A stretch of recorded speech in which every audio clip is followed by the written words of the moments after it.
काथे पहुंचवा यार अचारा निकल यार जल्दी आ हाँ तो जे इंतजार में बीठवा यार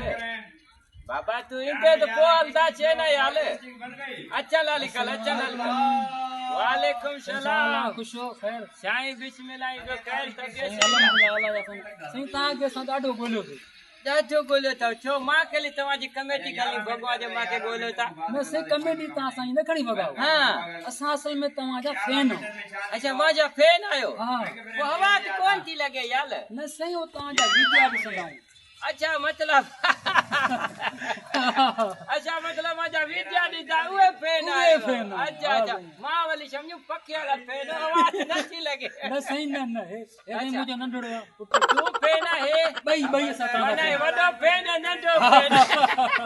हां सही सता न बई फैन मेहरबानी से काथो जायो असा से रोडियो जा हां सही हां वडी मेहरबानी कादे वणो था वणो ता अगते थोड़ो कम माइटन दे वली गोलाले तो अगले जे पे तोखे गोलू ता हाले वली मैठन सही ता के बोलो क्या पर होरे माइटन दे भी कम होयो अच्छा अरे ता असा मिलियो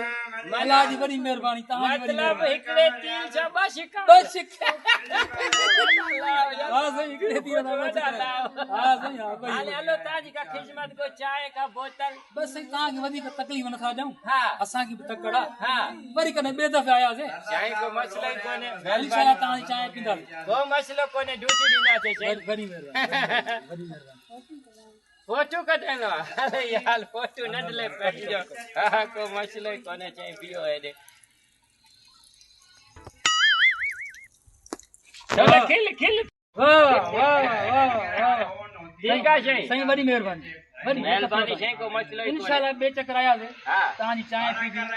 वरी ता कचेरी भी कर बाबा एकली बी गाल बुधा छे जाई मां मतलब हिसाब नया कंदो अच्छा हाल वाली कहीं जा फैन थियो कहीं दे वणो ना कुछ ना कुछ खाली व्या कलो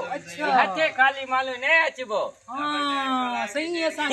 खबर ना है नहीं चल ठीक समझिया मेहरबानी ठीक है मेहरबानी